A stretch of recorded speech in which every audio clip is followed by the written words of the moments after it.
Buonasera dalla redazione di Teleuropa Network, ben ritrovati a una nuova edizione in diretta del nostro telegiornale. Tanti gli argomenti di oggi, ma partiamo dai titoli.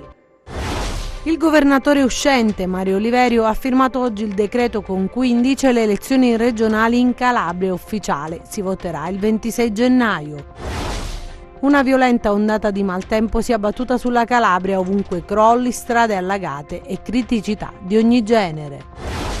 Prosegue la protesta dei lavoratori della cooperativa SEAT che rischiano il posto di lavoro. Stamattina sono saliti sul tetto dell'ufficio CUP dell'ospedale civile dell'Annunziata. I lametini hanno riconfermato la loro fiducia sul sindaco uscente Mascaro, che ha vinto il ballottaggio con Ruggero Pegna. Accorato appello del papà di Fabiana Luzzi, che ricorda la figlia e dice: noi siamo mutilati, poi alle istituzioni cambiate le leggi sul femminicidio. La questura di Cosenza istituisce uno sportello d'ascolto in via Fiume per tutelare le vittime di violenza. Il Cosenza prima si illude e poi crolla, i silani in vantaggio per 2-0 sul campo dell'Ascoli, si lascia prima agguantare e poi superare. Ancora buonasera da Anna Franchino, ben ritrovati a questa nuova edizione in diretta del nostro telegiornale. Lo avete visto dai titoli, in apertura parliamo di politica perché il governatore uscente Mario Oliverio ha firmato oggi il decreto con cui ha indetto le elezioni regionali in Calabria. Ufficiale, si voterà il 26 gennaio. Ora è ufficiale, il voto per le regionali in Calabria si svolgerà il 26 gennaio 2020. La data è quella annunciata più volte. Oggi però il presidente della regione Mario Oliverio ha firmato il decreto con cui indice le elezioni regionali. La data fissata, come anticipato in sede di Consiglio regionale, è il 26 gennaio, scelta come scritto anche nel decreto, sentito il presidente del Consiglio regionale che ha comunicato il suo parere con nota e acquisita l'intesa del presidente della Corte d'Appello di Catanzaro. Il decreto che indice le elezioni del presidente del Consiglio regionale verrà ora notificato ai Ministeri dell'Interno e degli Affari regionali, al presidente del Consiglio regionale, ai presidenti della Corte d'Appello di Catanzaro, oltre che ai prefetti dei 5 capoluoghi di provincia calabresi, ai sindaci e ai presidenti delle commissioni elettorali. Adesso non resta che capire quali saranno i candidati in lizza per la poltrona di futuro presidente. Parliamo invece di maltempo perché questa violenta ondata si è abbattuta sulla nostra regione, ovunque ci sono stati crolli, strade allagate e criticità di ogni genere. Iniziamo proprio dal Reggino. Scene da Apocalisse a Reggio Calabria. Il maltempo ha provocato danni e paura. Tutto comincia all'alba di ieri, quando sulla città e sui paesi dell'Interland una copiosa pioggia fa sentire la sua presenza. Inquietudine e preoccupazione aumentano. Col passare delle ore la situazione peggiora. L'allarme rosso scatta in alcune zone della città. Viale Calabria e l'area intorno allo stadio Granillo diventano un vero e proprio fiume. Piazzale della Pace si trasforma in un immenso lago. I tombini non reggono, salta tutto, l'acqua raggiunge sempre più altezze impensabili. Le autovetture parcheggiate sulle vie e negli spiazzi antistanti i palazzi vengono completamente coperte e portate via. È una scena irreale, ma purtroppo vera. Tutti guardano dalle finestre lo scempio consumarsi in velocità. Vigili del fuoco, forze dell'ordine, protezione civile, volontari si danno da fare come meglio possono. Si cerca di contenere gli effetti devastanti, in parte si riesce, ma il peggio è inevitabile. L'acqua causa danni notevoli, piani terra e seminterrati completamente invasi, la gente che abbandona i suoi posti abituali e terrore allo stato puro. Una situazione che definire gravissima è poco. Peraltro anche il centro non viene risparmiato. In queste immagini vedete la zona del Corso Garibaldi nei pressi della questura. Per fortuna nessuna conseguenza per le persone. Le polemiche divampano, sotto accusa la manutenzione del territorio e sui social le accuse incrociate contro le amministrazioni del passato e quella attuale. Ma il vero obiettivo nell'attesa è sperare che smetta di piovere e che le aree allagate, anzi alluvionate, si svuotino. Ma la paura che ci potessero essere peggioramenti ha accompagnato tutta la domenica delle popolazioni locridee e pianigiane. A metà mattina una bomba d'acqua si è abbattuta sull'Ocri, sono stati minuti di forte paura. A Siderno, Marina di Gioiosa Ionica, Roccella e centri dell'entroterra, disagi per la viabilità, molte strade allagate con conseguenze contenute. Molta attenzione è stata rivolta al mare Ionio, erano state previste onde alte e pericolose. Non si è arrivati all'allarme rosso, ma che lo Ionio abbia fatto sentire il suo rumoreggiare è confermato da queste immagini. Ma la notizia più pesante è arrivata proprio in quelle ore. Se non c'è scappato il morto è per una buona coincidenza. La strada che collega Monasterace a Serra San Bruno, in un tratto che rientra nel territorio della provincia di Vibo, è franata. Come potete vedere è rimasta appena una lingua d'asfalto. È la strada che collega la Locride alle Serre, attraversando i percorsi del Monte Pecoraro. E adesso vediamo anche cosa è successo a Vibo Valentia, dove si fa la conta dei danni proprio per il maltempo. La pioggia incessante continua a cadere anche in tutto il Vibonese, creando disagi e situazioni di pericolo un po' ovunque. Notte di paura a Triparni, frazione di Vibo Valentia, dove a causa delle frane e degli smottamenti provocati dalla pioggia battente sono parzialmente crollate alcune case disabitate in prossimità della cosiddetta zona rossa, area che da diversi anni è interessata da un movimento franoso che tiene in apprensione gli abitanti. Questa che vedete è la strada principale della frazione di Triparni.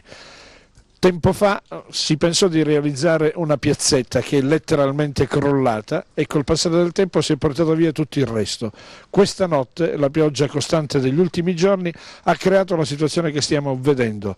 Per fortuna si tratta di abitazioni ormai da tempo disabitate e quindi si è trattato solo di crolli senza ulteriori conseguenze. In via precauzionale, nelle prime ore della mattinata, la strada principale di accesso a Tripani è stata chiusa al traffico a causa di detriti, macerie e fango che dovevano essere rimossi, cosa avvenuta tempestivamente per consentire la riapertura di questa che rimane l'unica via di collegamento con la statale che porta a Vibo Valentia. Danni anche alla rete idrica del paese, collegata attraverso un tubo esterno, anch'esso sommerso dalle macerie.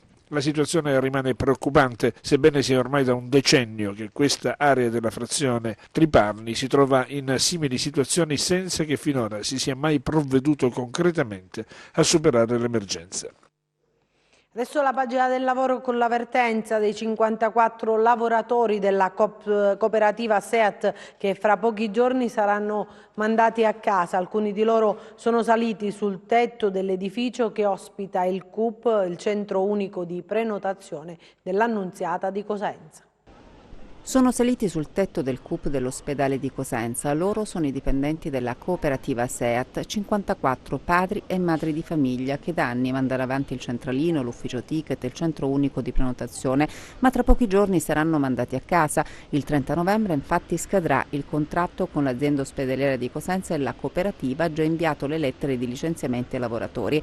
A sostenere la loro protesta l'USB, l'Unione Sindacale di Base. Oggi servizi al CUP bloccati con inevitabili disagi per gli utenti. Stamattina abbiamo dimostrato all'interno degli uffici del CUP quale sarà la situazione agli inizi di dicembre, cioè un servizio rallentato con persone malati che faranno la fila per ore ed ore per poter disbrigare le loro pratiche. Questi lavoratori sono saliti sul tetto per richiamare l'attenzione sulla loro delicata vertenza. Stiamo assistendo ad una situazione paradossale, cioè ad un silenzio assordante da parte delle istituzioni, del commissario Cotticelli e della dottoressa Panizzoli, che sono i due attori responsabili di questa situazione. Noi quello che chiediamo è che i lavoratori vengano prorogati, perché non è possibile che dopo 20 anni di servizio vengano sbattuti in mezzo ad una strada così sui due piedi senza dar loro neanche delle spiegazioni. La nostra battaglia è una battaglia per la stabilizzazione e per l'internalizzazione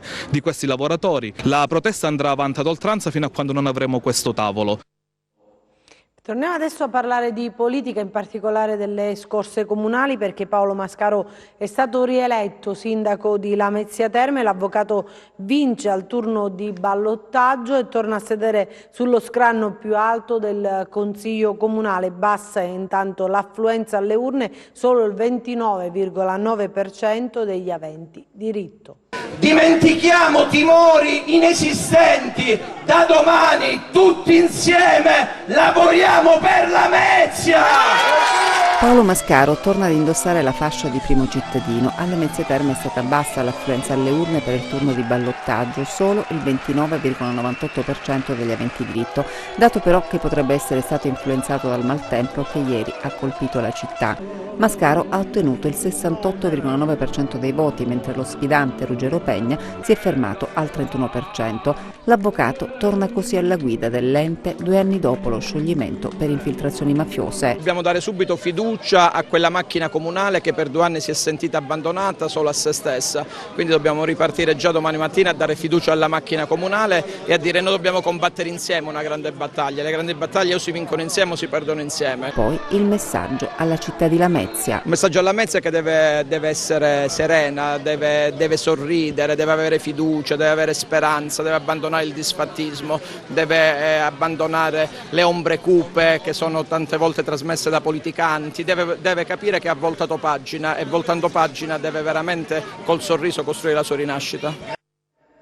Invece Maria Grazia Wittenberga ha vinto il turno di ballottaggio ed è diventata sindaco di Isola Caporizzuto nonostante il maltempo. Invece da quest'altra parte della Calabria alta l'affluenza alle urne. Wittenberga. Maria Grazia Wittenberga è il nuovo sindaco di Isola Caporizzuto. Il comune del Crotonese, dopo lo scioglimento per infiltrazioni mafiose e il commissariamento, ritorna dunque ad avere un'amministrazione eletta dai cittadini. Nonostante il maltempo è stata alta l'affluenza alle urne per il turno di ballottaggio, il 53,63% degli aventi diritto.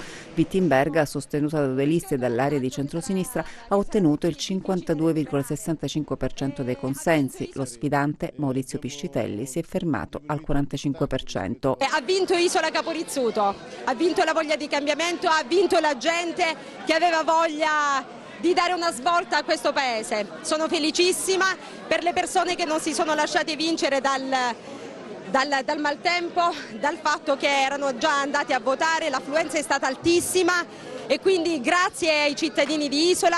Subito al lavoro il neosindaco di Isola Caporizzuto, ma quali le priorità? Le priorità sono tante, l'abbiamo detto durante la campagna elettorale, a partire dalle cose semplici, dalle cose che riporteranno il paese alla normalità, le strade, la luce, le zone di periferia, l'acqua e poi tante altre cose che insomma fanno parte del nostro programma.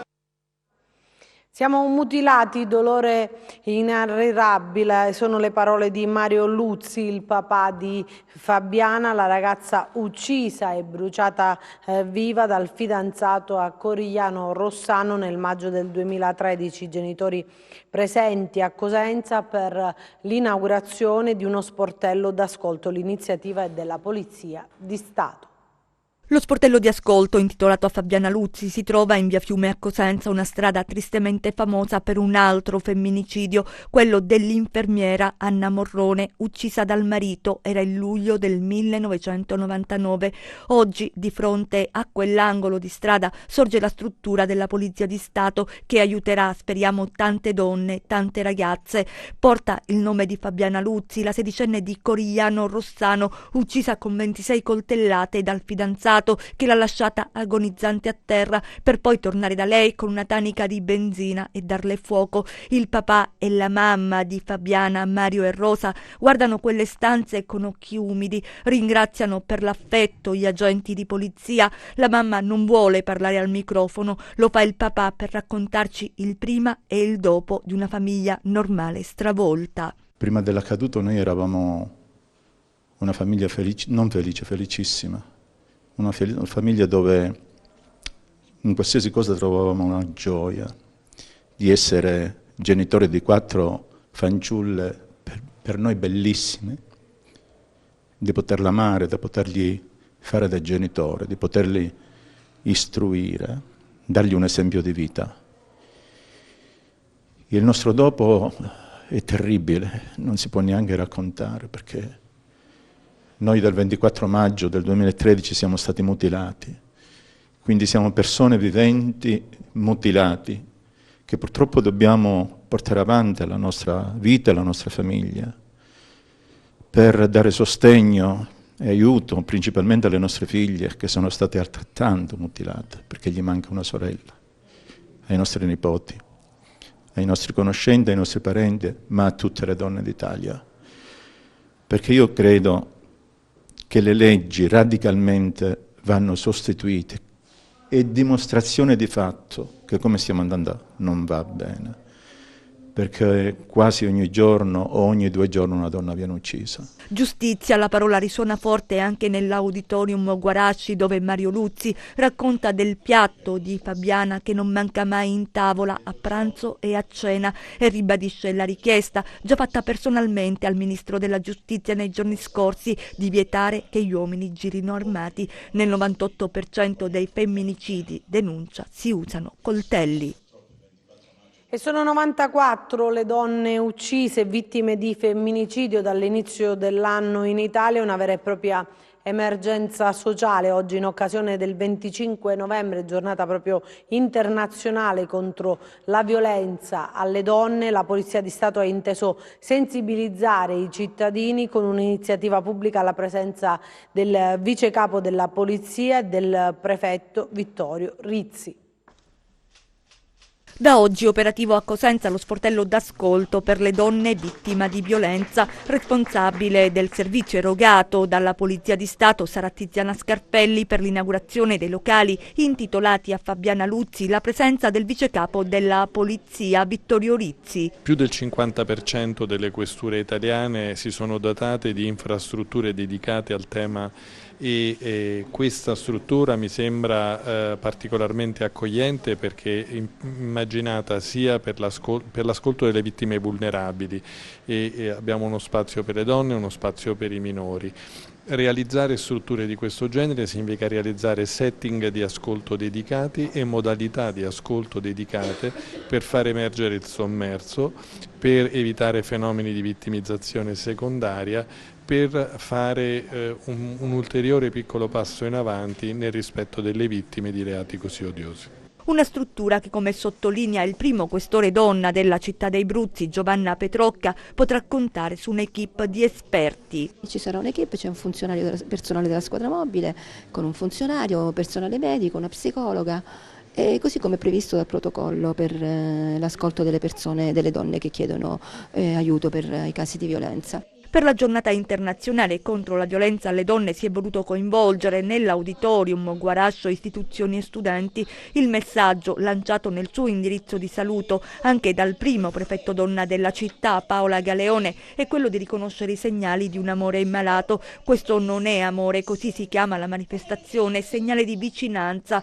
delle forze dell'ordine ai cittadini. 94 le donne vittime di femminicidio dall'inizio dell'anno, una spirale di violenza che va fermata. Informare e sensibilizzare la mission del 25 novembre. Anche il camper della polizia è attivo. Obiettivo, per dirla con le parole del prefetto Rizzi, è il cambiamento culturale, un cambiamento di rotta. E a proposito di cultura parliamo di teatro, perché è stata presentata questa mattina nel ridotto del Teatro Rendano di Cosenza la rassegna teatrale L'altro teatro.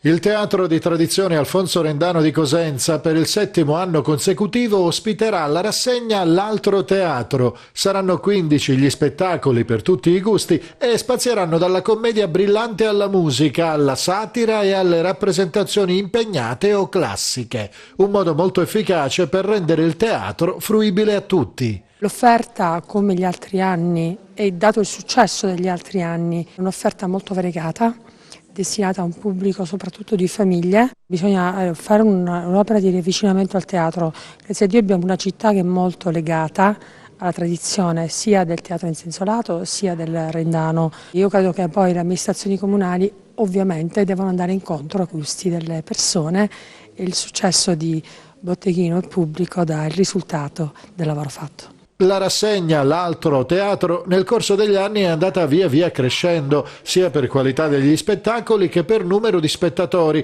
confermando sempre di più l'efficacia della sinergia tra pubblico e privato. Io ho sempre accusato le precedenti amministrazioni di avere fatto del Rendano una roccaforte staccata dalla realtà della città. Noi invece, insieme all'amministrazione comunale e alla Regione Calabria, abbiamo offerto in questi anni un cartellone per tutti. e grazie anche agli abbonamenti noi abbiamo visto del pubblico che era abituato a vedere solo la commedia napoletana o lo spettacolo leggero ad apprezzare poi Daniel Pennac oppure Alessandro Preziosi o il teatro impegnato. Da 3 anni la rassegna è realizzata anche grazie al sostegno della Regione Calabria. Questa rassegna è vincitrice di un bando triennale e voglio sottolineare che la triennalità consente di programmare gli eventi con largo anticipo avendo la certezza delle somme e quindi di ingaggiare gli artisti, i migliori artisti, nei tempi che il loro carnet richiede. Il fatto di aver voluto puntare l'associazione e l'altro teatro anche su una produzione propria è una novità che si aggiunge quest'anno e che è emblematica della maturazione che questa associazione ha raggiunto in ambito teatrale. Il primo appuntamento è fissato per sabato 30 novembre con Alessandro Siani in Felicità Tour. Parliamo adesso di calcio con l'Arachiri del Cosenza al De Duca di Ascoli, in vantaggio per 2 reti la squadra di Braglia si è fatta rimontare dai padroni di casa, complice anche un atteggiamento rinunciatario ed errori che hanno spianato la strada alla rimonta e al sorpasso bianconeri. Dal paradiso all'inferno in 90 minuti il Cosenza riesce a sprofondare dopo aver avuto in pugno la partita al Del Duca di Ascoli, campo difficile, avversario agguerrito, diventato incontenibile dopo aver subito un 1-2 che avrebbe steso chiunque o quasi. Un doppio vantaggio che i rossoblù si erano guadagnati nei primi 20 minuti, un'invenzione di Emmanuel Rivière, bravo ad alchinare un pallone e a girarsi per battere le ali con un diagonale precisissimo. Gran gol per il nazionale della Martinica al terzo centro in campionato. Un blitz che non rimane isolato, i lupi sono risoluti e capaci di pungere ancora. Pierini in versione Trapani entra in area e subisce lo sgambetto di Brosco quando ormai è quasi in porta meritando il calcio di rigore. Dal dischetto Mirko Bruccini fa centro e il Cosenza è avanti di 2. Da qui in poi l'Ascoli ha il merito di non mollare mai, gli ospiti la colpa di mostrare un atteggiamento passivo e soprattutto di non saper colpire in modo letale una squadra proiettata in avanti alla ricerca disperata del gol. A trascinare i bianconeri il re di Vivo Ninkovic, in punizione nella gara precedente e mattatore contro i lupi di Braglia, sua la rete che ha riaperto il match, suoi gli assist per la doppietta dell'azzurino Scamacca che è entrato in campo al posto di Ardemagni, ha esaltato le debolezze del Cosenza, concretizzando una rimonta di quelle che nel calcio ogni tanto capitano ma che non dovrebbero succedere, soprattutto ad una squadra che lotta per conquistare punti fondamentali per il proprio destino. Abbiamo preso il primo gol mentre ci stavamo aprendo. E poi da lì è chiaro che è iniziata un'altra partita, è iniziata una partita dove loro ammassavano molti giocatori nella nostra area. Abbiamo cercato di cambiare anche modulo per tenerli un pochino più lontani, cercando di palleggiare un po'. Abbiamo preso un secondo gol in maniera ingenua perché bastava seguire chi ha fatto gol o perlomeno rendergli la vita difficile, invece ci siamo fermati, abbiamo subito il taglio. Di solito noi i tagli andiamo sempre con gli avversari, terzo gol non ne parliamo nemmeno, abbiamo avuto diverse occasioni per chiuderla con Sciaudone, almeno un paio di volte la potevamo sfruttare meglio, però dispiace onestamente, perché giocare 30 minuti come abbiamo fatto noi oppure stare in partita come abbiamo fatto noi e giocare come abbiamo fatto, poi alla fine ti ritrovi senza niente in mano e fa girare le scatole.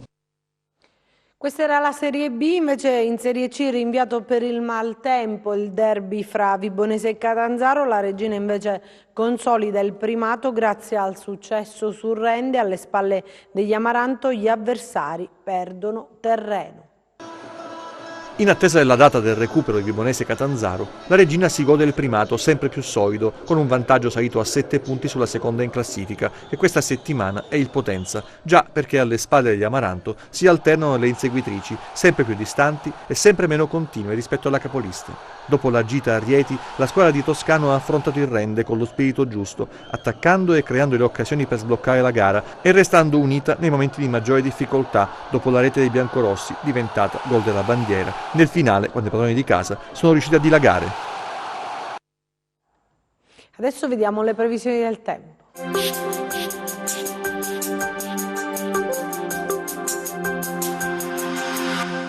L'inizio della settimana sarà ancora caratterizzato da condizioni meteorologiche instabili e seppur in tono minore, le piogge insisteranno sulla nostra regione a causa della lenta evoluzione verso levante del vortice di bassa pressione che ha causato la fase di forte maltempo sulla Calabria nella giornata di domenica. Domani cielo irregolarmente nuvoloso sulla fascia tirrenica ed interna e possibili piogge. Altrove generalmente parzialmente nuvoloso senza fenomeni di rilievo. Temperature in rialzo. Passiamo ai mari e ai venti. Domani mari generalmente mossi o molto mossi con venti che spireranno di direzione occidentale sul Mar Tirreno e dai quadranti settentrionali sul Mar Ionio. Per essere sempre aggiornati sull'evoluzione delle condizioni meteo vi rimando, oltre al nostro sito www.meteoincalabria.com, anche alla nostra pagina Facebook Meteo in Calabria. Anche per noi è tutto, io mi fermo qui, grazie per averci seguito e buon proseguimento con i nostri programmi, arrivederci.